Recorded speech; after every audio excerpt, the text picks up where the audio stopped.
Yeah, thank you very much uh, for letting me talk a bit about the EU in Antarctica, which is quite a different animal to what I normally do, which is the EU in the Arctic from a social science and legal perspective.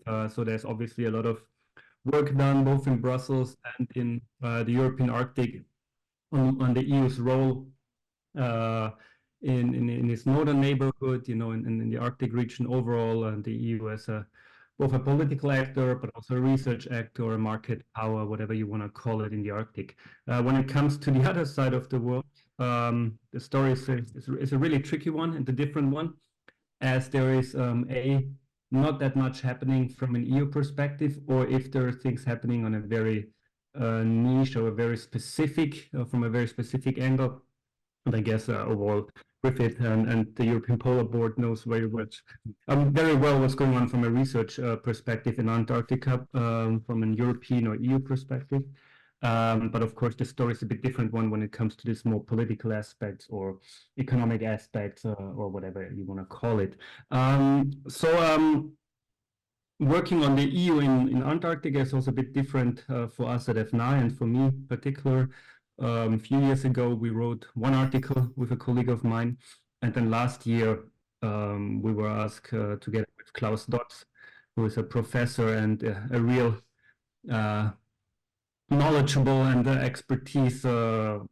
Antarctic expertise from the UK, to draft a longer report for the European Parliament on the EU's potential role in Antarctica. And I'll tell you a bit more about the background later on, but the presentation for this summer school and for you is a bit based on that. So it's a bit more policy oriented, but it will also dive a bit deeper in the EU's gateways to Antarctica and what has been going on over the last few years or decades. So that's a bit for your, as a background to where we are coming from.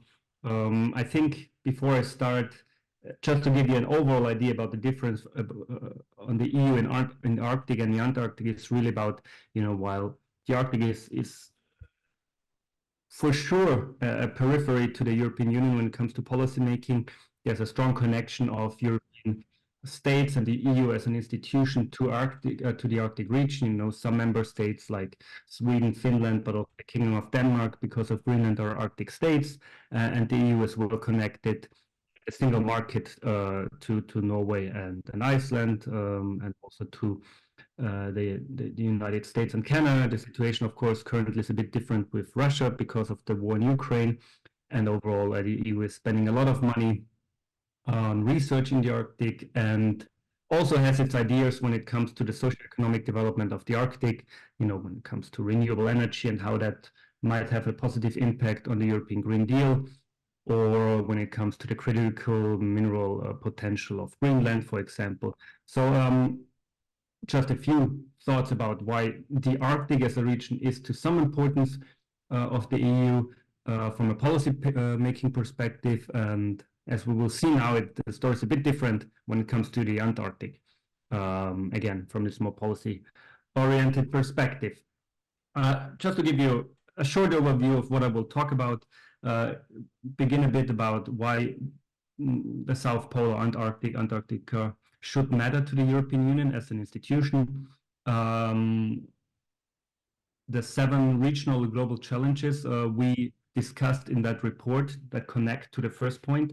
And then, of course, what is the situation today and what could the EU do in the future? Again, very specific back then, discussed from the European Parliament perspective, but of course relates to the overall institution as such.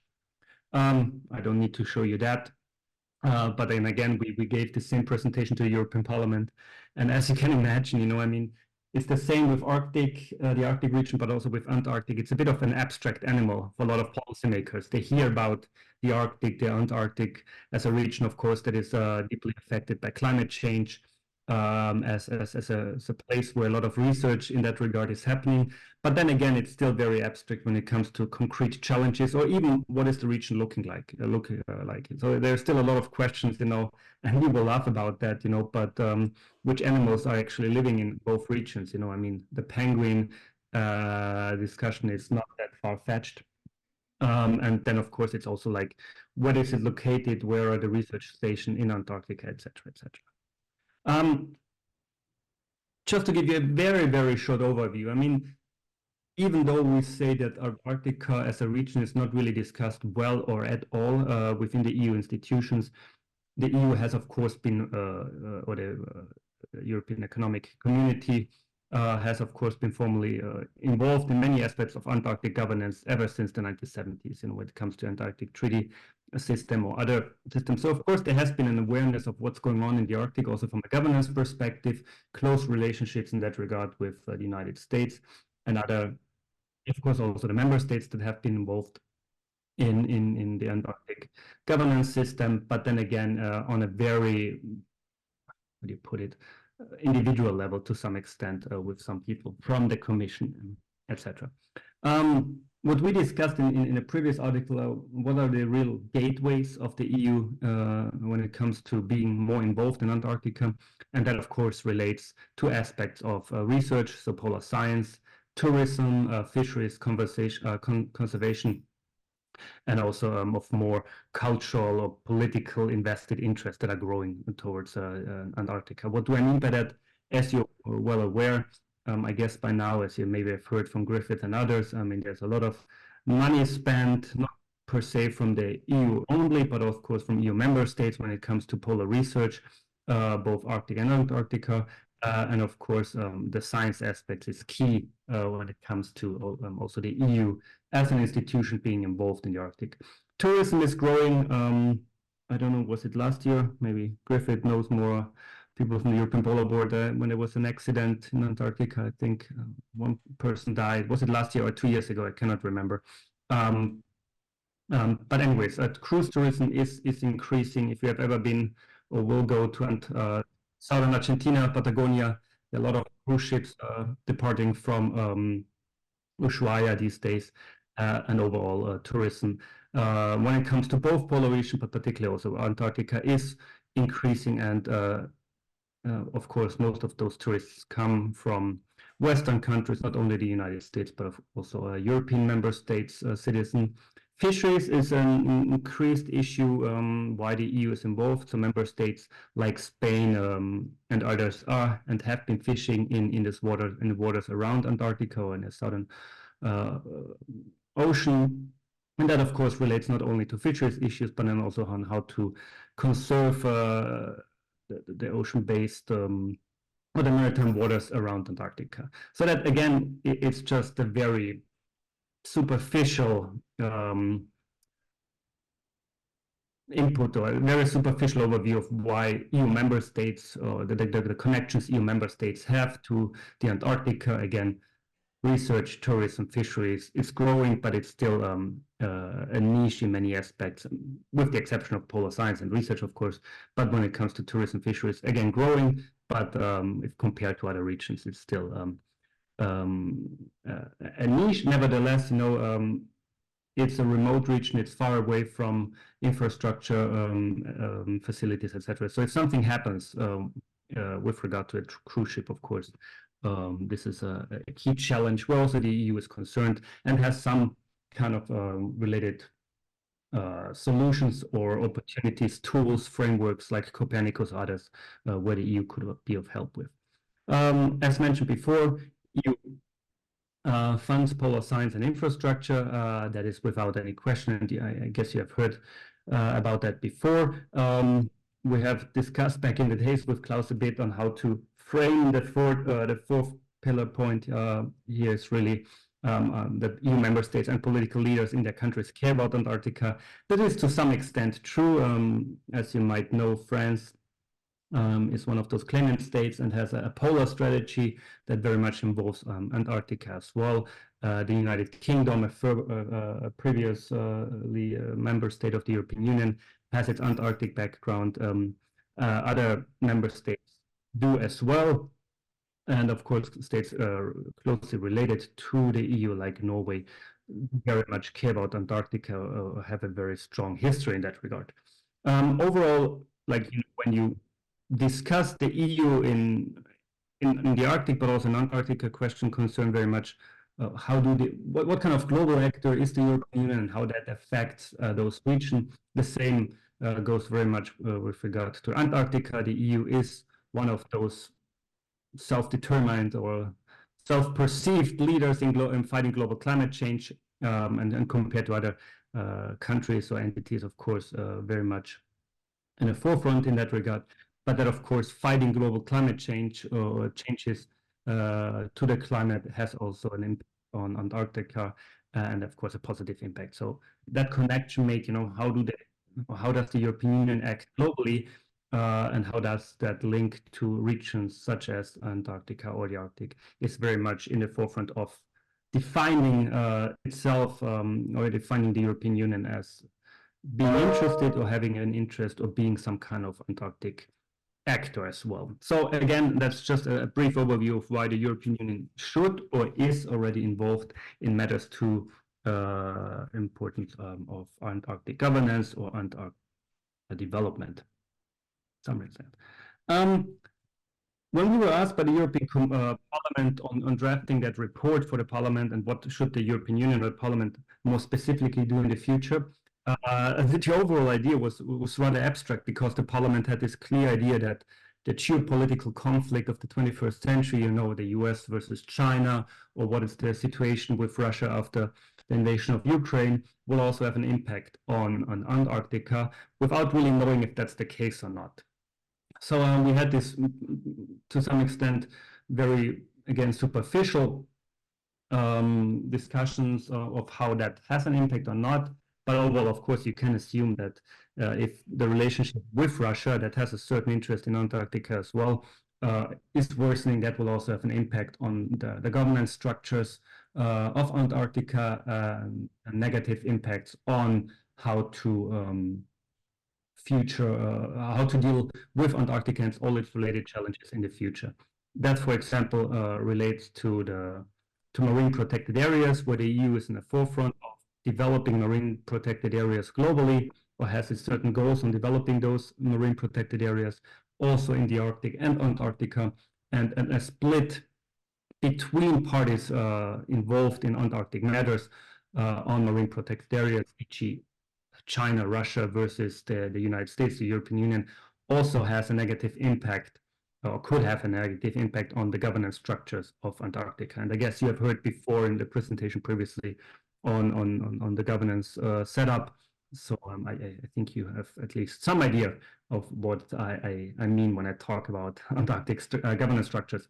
Overall, of course, the issue with China it could be a problem, or is a problem also in Antarctic matters. We had these very interesting discussions with people involved in the Antarctic Treaty System mechanisms, who said, for years, Chinese experts and researchers were only like listening in all these meetings, but then from one year to another, had this, they were actually standing up and having the concrete ideas of the future of related development issues of marine protected areas, or not having marine protected areas, etc., etc. So, like, from observing, I guess that's an overall issue with China, from observing global challenges or global developments to becoming one of the key actors in the future,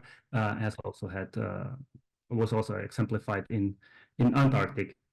Another discussion that could be of relevance for Antarctic issues is, of course, the potential for mineral prospecting and exploiting critical minerals. We already see that in the Arctic, that this becomes a hotter topic, and more states discuss to do that in the Arctic, also on the bottom of the seabed. And I think, of course, that can also have a potential, or has a potential, economic potential in the southern region, and we will have to see on how that affects the governance structures and the relationship between states. As you know, the Antarctic is a demilitarized region, but of course, global developments, potential global conflict, potential global disputes might also be of relevance to Antarctic, and there are discussions already on, not per se if the region could be used for military developments, but we'll have to keep that in mind, that it could go both ways. And then, of course, overall, climate change is not only a global challenge, but very much a regional challenge as such. And that could affect then also the Antarctic Treaty System and effectiveness and related questions. And for the European Union, who is not only a leader in fighting global climate change, or at least a self-perceived leader in fighting global climate change, having effective governance structures is very much important for a union, for an entity of 27 member states that is based on legal treaties, So having effective governance structures, effective legal systems in the Arctic, in the Antarctic, wherever, is of importance to the European Union. So any kind of challenge to that has also impacts the European Union as a global actor. So those were a bit about the, you could always have more discussions about certain aspects or not, but we came up with those 7 regional global challenges that also have an impact on the future of Antarctica, and they all kind of relate to the European Union in one way to another. And that's why our proposal was that the European Union as an institutional actor, together with its member states, should have a clear idea at least what's happening in that regard, and then also act relatedly. I talked about NPAs already, so there are several proposals from member states of the European Union, but also from other states, to set up marine protected areas around Antarctica, and discussions, as you know, in the international system, of course, goes back and forth on why an NPA could be set up or not. Is it against fisheries? I referred to China before. One interesting finding of that report, so that China as an actor is not, of course, against setting up marine protected areas, but there is this strategic foresight in a way that, a certain region could be of relevance to China or others with regard to fisheries, whatever, in the decades ahead. So if you establish a marine protected area now, that could maybe have a negative impact on your interest in the future. And that's why we were told that China is very much against setting up some marine protected areas. So that it's not always a black and white discussion of, okay, some states, some actors are against something and some are for something, but it's really a bit more of sometimes a strategic forward-looking aspect that you have to keep in mind. Research stations by European states, not only European member states, but also by European states, that we very, also created that kind of, I think it was created for us, sorry, that map, where their research stations are located. Again, you will know more about that than I do. And there's also, so just to give you a brief idea of where those research stations are, and very much the involvement of European states, European Union member states, or the EU as an actor, as an institutional actor, is very much based on research and those research facilities in the Arctic, Antarctica, sorry. So then, having those challenges, having the EU being an institution that has per se no Antarctic policy. So there's, just to give you a comparison, there is, of course, an Arctic policy. The EU has been developing an Arctic policy ever since 2008, but there's no similar thing for the Antarctica. So there's no overall framework, a policy that kind of outlines the ideas the European Union has for Antarctica. Again, there's some involvement in setting up marine protected areas.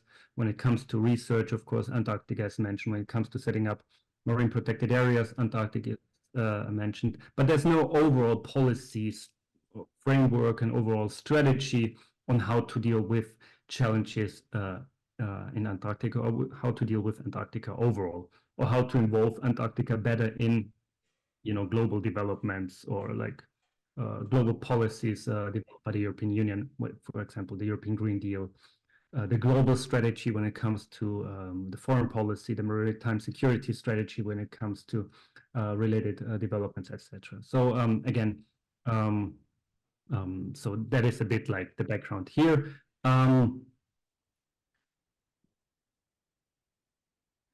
We proposed one thing that the EU could become more involved in the setup of the Antarctic Treaty meetings, particularly as some member states are taking over from next year onwards. So that could be one involvement of how the EU and then the Parliament could push the US institution to be more involved in that regard. Partnering and collaboration is, of course, very much an aspect we proposed back then. Honestly, I have no idea on how that, developed, because we have the next ATCM meeting, I think, next week, or already started. I think it's next week in India, or the week after. So I really don't know what has been happening, or has there anything been happening. Of course, the Commission is always presented in those meetings, but there's been any push in doing more or not. As I said, I think you can always discuss on how to enhance certain aspects of involvement, for example, when it comes to MPAs in the Southern Ocean, or discussing the Antarctic more in discussion or in meetings when you meet other states interested in or having an interest in Antarctica, being the Norwegians, being the Americans, etc., etc. But I think the overall idea for the European Union, and that's a bit the challenge we can also discuss, is like, if you have a lack of budget, a lack of people involved in Antarctic matters, how can you then, or even a lack of interest by higher politicians, be it members of the European Parliament, commissioners, or higher bureaucrats, how could you then develop a strategy or policy for Antarctica that better lays out the EU's interest, and from there then, be more engaged with other states or internally as well. But anyways, one of the actions we proposed to the European Parliament back then is really, okay, how can you, sorry, that only comes in the next slide, how can you be better prepared for what's happening in the Antarctic? So some actions we proposed to the European Parliament, or that has already been done by the European Parliament, there has been some interest, interesting enough, of course, also by those MEPs that have an Arctic interest, to also be more involved in Antarctica. There has been one event that specifically dealt with the policy challenges, and from there we had the request to write this report, which I think we can share with you if you're interested afterwards. One proposal we made, and we can discuss further, is like for the Arctic, the European Union set up so-called Arctic ambassador, or a special envoy for the Arctic. That could also be done for the Antarctica, to bring more public diplomacy into those discussions, and showing that, okay, while it's still a foreign policy issue to the European Union in many regards, the EU does not have per se a lot of competences in matters that relate or shared competences with its member states in questions related to Antarctica. A special envoy, an ambassador for the Antarctic, could also provide for a better they say, like a key person, a go-to person for other states, for other actors to discuss those matters with the European Parliament. Again, there are certain powers the European Parliament has, as you might know or might not know, within this EU setup. So the Parliament could, of course, push the Commission to set up a so-called inter-service group, where the different units from the Commission come together to actually draft an EU Antarctic policy. Of course, this is always a proposal you can come up with. The question more lies than in a practicality, or in like how feasible and how possible such a policy is, based on budget constraints, based on not having enough people actually to work on it, etc. And then even in a basic interest by institutions to do so. And of course, the European Parliament, as an institution, as a setup of parliamentarians from all over Europe, could set up a so-called parliamentarian conference for the Antarctic region, as we also have a similar thing for the Arctic.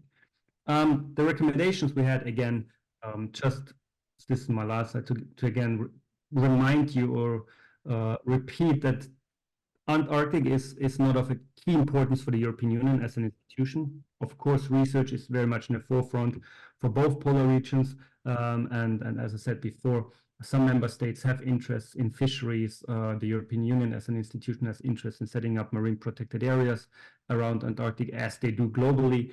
And climate change, of course, is an issue that also affects the Antarctic. So the EU has a related interest. Tourism is growing, but overall, of course, there's no foreign policy interest if we want to talk about that yet. The challenges the EU is facing, as you know, are somewhere different or concern different or other regions. But nevertheless, global developments, for example, the future geopolitical conflict or the current already ongoing conflict dispute between the United States and China, or the West and China and Russia, could have an impact on the Antarctic governance structure and mechanism, and then, of course, negatively affect development there, which could push further interest of the European Union or European member states in that regard. Overall, the relationship with China has an impact, etc., etc. So when we came up with that, we can discuss those recommendations if interested. We'll just quickly go through them. Sorry.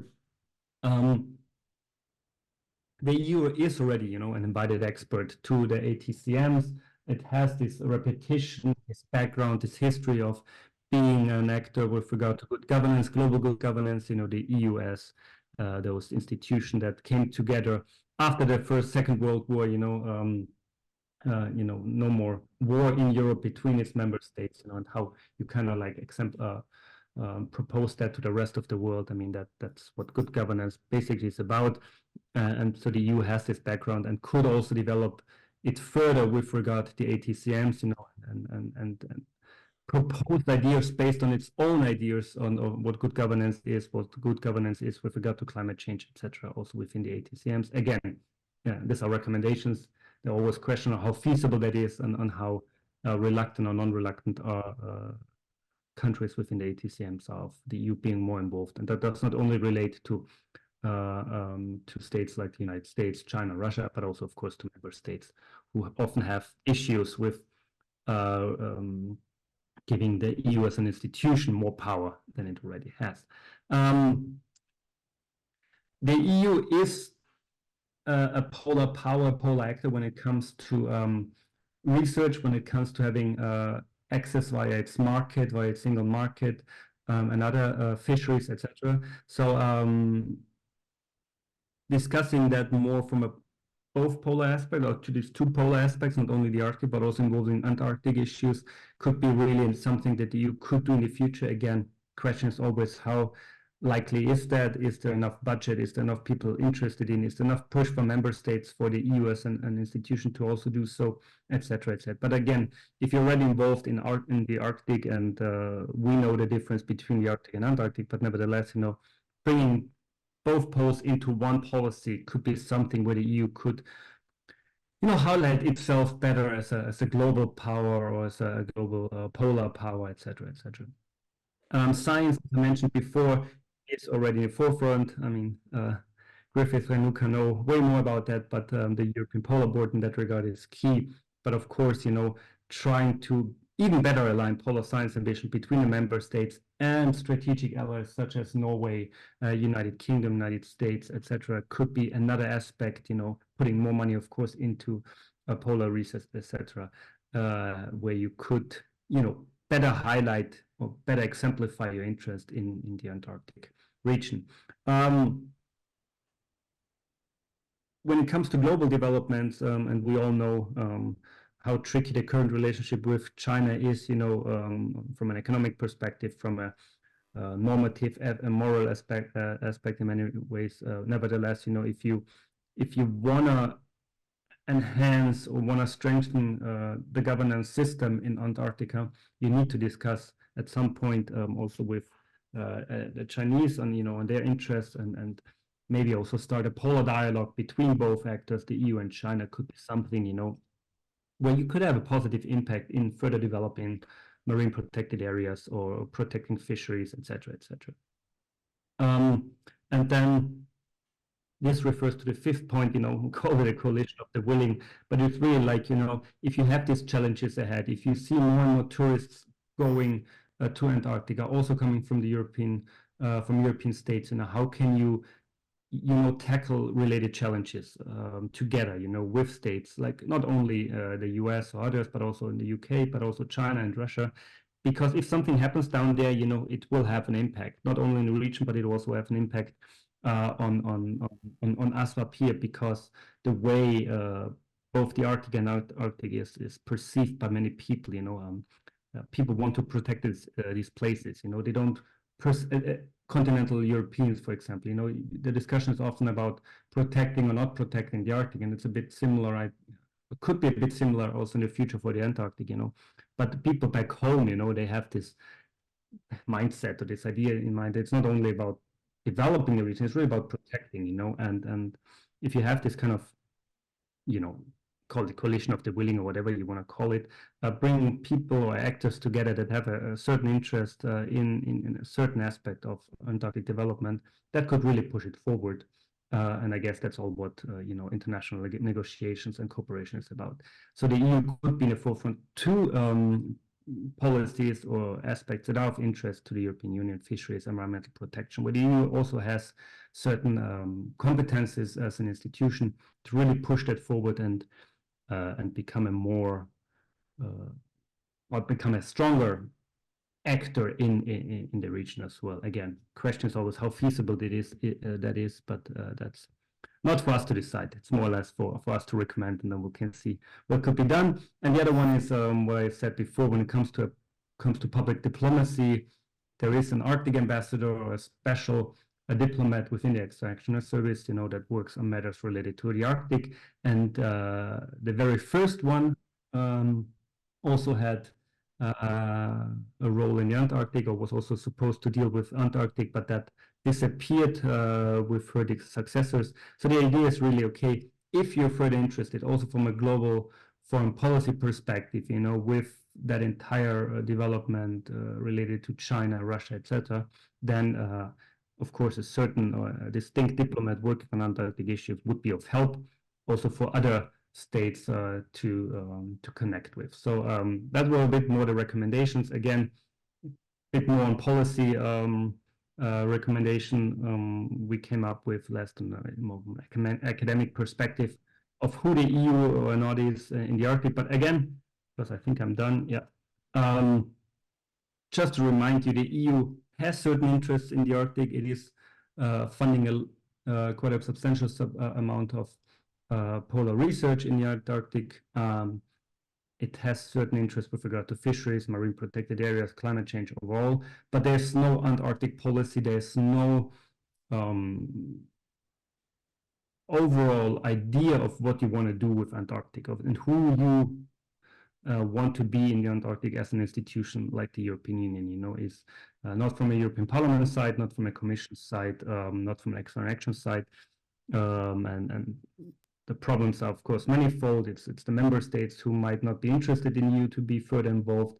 It is a budget problem. It's a problem of people working, of course, on that issue or not working on that issue.